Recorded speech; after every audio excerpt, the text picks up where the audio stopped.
আসসালামু আলাইকুম। বক্তব্যের শুরুতেই এখানে উপস্থিত সকল সাংবাদিক বন্ধুদের আন্তরিক কৃতজ্ঞতা ও ধন্যবাদ জানাই, কারণ আপনারা এমন একটি জাতীয় স্বার্থ সংশ্লিষ্ট বিষয়ে আমাদের আহ্বানে সাড়া দিয়ে এখানে উপস্থিত হয়েছেন। আমরা foreign Admission and career development consultant association of Bangladesh, সংক্ষেপে ফ্যাডক্যাপ, 2005 সালে বাণিজ্য সংগঠন নীতিমালা 1994 অনুসারে বাণিজ্য সংগঠন হিসেবে বাণিজ্য মন্ত্রণালয়ের অধিভুক্ত হই এবং একই সনে এফবিসিসিআই এর এ ক্যাটাগরি সংগঠন হিসেবে সদস্যপদ লাভ করি। আমরা দীর্ঘ 18 বছর যাবৎ বিদেশে উচ্চশিক্ষা, ভর্তি, ভিসা প্রসেসিং এর সেবাদানকারী এডুকেশন কনসালটেন্সি ফার্মগুলোর একমাত্র বাণিজ্য সংগঠন হিসেবে প্রতিনিধিত্ব করে আসছি। বিদেশে উচ্চশিক্ষায় আগ্রহী দেশের মেধাবী শিক্ষার্থীদের বিদেশের বিশ্ববিদ্যালয়ের ভর্তি, স্কলারশিপ সুবিধা, ভিসা আবেদন প্রক্রিয়া সহ সব সহযোগিতার পাশাপাশি এই সেবা খাতকে স্বচ্ছ এবং জবাবদিহিতার মাধ্যমে সেবা সহজীকরণ করার লক্ষ্যে নিরলসভাবে কাজ করে যাচ্ছে ফ্যাডক্যাপ। প্রতি বছর বিশ্বের বিভিন্ন দেশে উচ্চশিক্ষায় গমনকারী মোট শিক্ষার্থীদের 90% বেশি প্রত্যক্ষভাবে আমাদের সহযোগিতা নিয়ে থাকে। আর এভাবেই আমরা আমাদের দেশের শিক্ষার্থীদের বিশ্বমানের ডিগ্রি অর্জনে এবং ক্যারিয়ার ডেভেলপমেন্টে সহযোগিতা করে যাচ্ছি। প্রিয় সাংবাদিক বন্ধুগণ, ইউনেস্কো এর তথ্য মতে গত বছর মানে 2023 সালে প্রায় 53,000 শিক্ষার্থী বিদেশের বিভিন্ন বিশ্ববিদ্যালয়ে ভর্তি হয়ে তাদের শিক্ষাক্রমের উদ্দেশ্যে উচ্চশিক্ষার উদ্দেশ্যে বিদেশে পাড়ি জমিয়েছেন। 2023 সালের পরিসংখ্যান অনুযায়ী প্রায় 20% শিক্ষার্থী স্কলারশিপ সহ বিদেশে উচ্চশিক্ষায় আমাদের এডুকেশন কনসালটেন্সি ফার্মগুলোর সহায়তা পেয়েছেন। এই সকল শিক্ষার্থী বিদেশে পড়াশোনার পাশাপাশি পার্ট টাইম জব করে নিজের পড়াশোনা, থাকা খাওয়া সহ যাবতীয় খরচ নির্বাহ করার পাশাপাশি উদ্বৃত্ত অর্থ বাংলাদেশে তাদের পরিবারের কাছে প্রেরণ করে থাকে। প্রায় 53,000 শিক্ষার্থীর অধিক যখন বাংলাদেশের ফরেন কারেন্সিগুলো বাংলাদেশে পাঠিয়ে থাকে, এর প্রায় বছরে প্রায় 70,000 মার্কিন ডলার সমপরিমাণ মূল্য বাংলাদেশের কারেন্সিতে এবং বাংলাদেশের ইকোনমিতে জমা হয়। এর মধ্যে দিয়ে একদিকে যেমন আমাদের দেশের মেধাবী সন্তানেরা উচ্চশিক্ষায় শিক্ষিত হয়ে নিজেকে দক্ষ মানব সম্পদ হিসেবে গড়ে তুলছে, অন্যদিকে দেশে বৈদেশিক মুদ্রা রেমিটেন্স হিসেবে পাঠিয়ে দেশের অর্থনৈতিক উন্নয়নে অংশীদার হচ্ছে। প্রিয় সাংবাদিক ভাই ও বোনেরা, 24 জুলাই আগস্টের ছাত্র অভ্যুত্থানের মধ্য দিয়ে আমাদের দেশের একটি ঐতিহাসিক ও বিপ্লবিক পরিবর্তন ঘটেছে, যার প্রত্যক্ষ সাক্ষী আপনারা মিডিয়া কর্মীবৃন্দ। এই আন্দোলনের সম্মুখ সারির যোদ্ধারা আমাদের দেশের বিপ্লবী ছাত্ররা, যাদের আমরা জেনারেশন জি হিসেবে জানি। এই বিপ্লবের নায়কদের মধ্যে অনেকেরই রয়েছে উচ্চশিক্ষা গ্রহণের মাধ্যমে নিজেদের দক্ষ করে তোলার আকাঙ্ক্ষা এবং দেশ বিনির্মাণে অগ্রগামী ভূমিকা রাখার সুপ্ত ইচ্ছা, আর মনে রয়েছে অদম্য সাহস। প্রিয় ভাই ও বোনেরা, উচ্চশিক্ষার জন্য ইউরোপের দেশগুলো আমাদের দেশের শিক্ষার্থীদের একটি অন্যতম পছন্দের জায়গা, কারণ ইউরোপের দেশগুলোতে সবচেয়ে বেশি সংখ্যক স্কলারশিপ অফার করে থাকে এবং টিউশন ফিস তুলনামূলক কম হওয়ায় শিক্ষার্থীদের আগ্রহ অনেক বেশি লক্ষ্য করা যায়। পাশাপাশি ইউরোপের ভর্তি প্রক্রিয়া তুলনামূলক সহজ হওয়ায় এবং জীবনযাপন খরচ তুলনামূলক কম থাকায় পড়াশোনার পাশাপাশি জবের পর্যাপ্ত সুযোগ থাকার কারণে উচ্চশিক্ষায় আগ্রহীদের মাঝে ইউরোপ একটি অন্যতম ডেস্টিনেশন।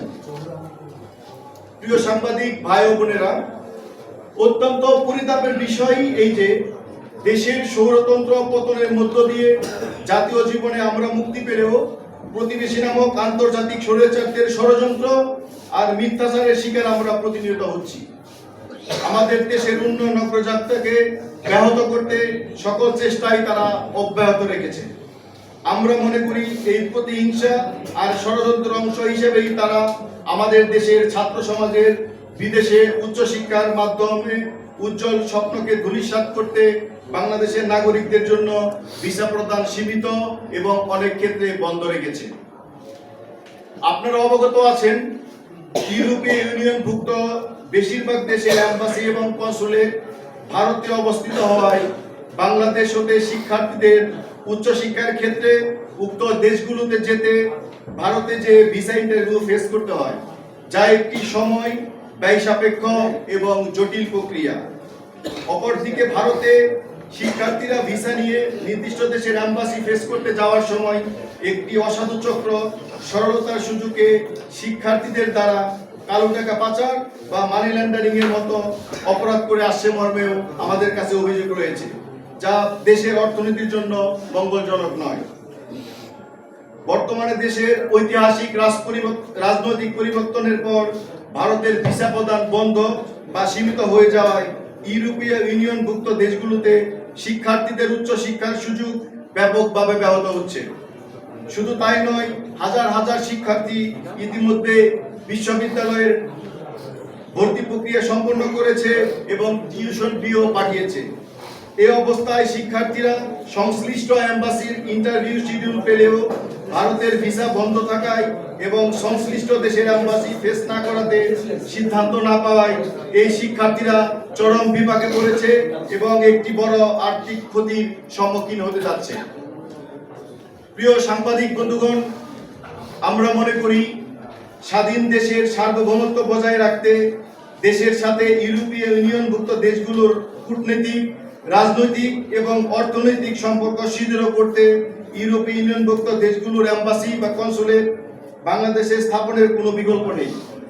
ইউরোপীয় ইউনিয়নভুক্ত দেশগুলোর কনসুলেট এবং সেবা সরাসরি আমাদের দেশ হতে পাওয়া গেলে শিক্ষার্থীদের স্বল্প খরচে ইউরোপে শিক্ষা গ্রহণের সুযোগ সৃষ্টি হবে এবং তা কয়েক গুণ বৃদ্ধি পাবে। শিক্ষার্থী ও তাদের পরিবারের সময়, শ্রম, আর্থিক ব্যয় অনেকাংশে কমে যাবে। আমরা মনে করি এতে করে ইউরোপের দেশগুলোতে শিক্ষার্থীদের বার্ষিক গমনের সংখ্যা 20% থেকে 30% উন্নীত হওয়ার সম্ভাবনা রয়েছে। প্রিয় বন্ধুগণ, আমরা ইতিমধ্যেই দেখেছি বর্তমান সরকারের দক্ষতা, আন্তরিকতা ও সার্বিক প্রচেষ্টায় ইতিমধ্যে ইউরোপীয় ইউনিয়নভুক্ত কয়েকটি দেশের ভিসা অ্যাপ্লিকেশন সেন্টার এর কার্যক্রম বাংলাদেশে শুরু হয়েছে। এমন একটি দেশ বান্ধব ও শিক্ষার্থী বান্ধব প্রচেষ্টার জন্য আমরা বর্তমান অন্তর্বর্তীকালীন সরকারের মাননীয় প্রধান উপদেষ্টা প্রফেসর ডক্টর মোহাম্মদ ইউনূস স্যারের প্রতি আমাদের সংগঠন ফ্যাটক্যাবের পক্ষ থেকে কৃতজ্ঞতা ও আন্তরিক ধন্যবাদ জানাচ্ছি। একই সাথে আমরা ধন্যবাদ জ্ঞাপন করছি সরকারের পররাষ্ট্র মন্ত্রণালয়ের প্রতি এবং এই সকল দেশের ভিসা অ্যাপ্লিকেশন বাংলাদেশে সেন্টার চালু হওয়ার প্রচেষ্টার পেছনে ভূমিকা থাকা সকল ব্যক্তিগণের প্রতি। প্রিয় ভাইরা, পরিশেষে আমরা বলতে চাই, আমরা দৃঢ়ভাবে বিশ্বাস করি একটি ঐতিহাসিক বিপ্লবের মধ্য দিয়ে গঠিত সকলের ঐক্যমতের এই অন্তর্বর্তীকালীন সরকার দেশের সার্বভৌমত্ব বজায় রাখতে বদ্ধপরিকর। তাই সরকারের নিকট আকুল আবেদন, দেশের ঐতিহাসিক বিপ্লবের সম্মুখ সারিতে থাকা শিক্ষার্থীরা সহ সকল আগ্রহী শিক্ষার্থীদের স্বল্প খরচে আন্তর্জাতিক ডিগ্রি অর্জনের লক্ষ্য পূরণ ও বৈদেশিক মুদ্রা আয়ের মাধ্যমে দেশের অর্থনীতিকে সুদৃঢ় করতে ইউরোপীয় ইউনিয়নভুক্ত সকল দেশের অ্যাম্বাসি বা কনসুলেট দেশে স্থাপনের জন্য প্রয়োজনীয় সকল পদক্ষেপ গ্রহণ করবেন এবং স্বল্প সময়ে তা বাস্তবে রূপ দিতে ভূমিকা রাখবেন। Foreign Admission and Career Development Consultant Association of Bangladesh ফ্যাটক্যাবের পক্ষ থেকে সকলকে আন্তরিক ধন্যবাদ। বন্ধুদের প্রতি আমাদের আহ্বান, আমরা গণমাধ্যমের বন্ধুদের প্রতি আহ্বান জানাই, আপনারা ইউরোপীয় ইউনিয়নের সব দেশের অ্যাম্বাসি বা কনসুলেট বাংলাদেশে স্থাপন করে চালু করার ব্যাপারে সরকারের দৃষ্টি আকর্ষণ করতে আমাদের সহযোগিতা করবেন। শিক্ষার্থীদের ভবিষ্যৎ এবং বাংলাদেশের উন্নয়নের জন্য এটি অত্যন্ত গুরুত্বপূর্ণ।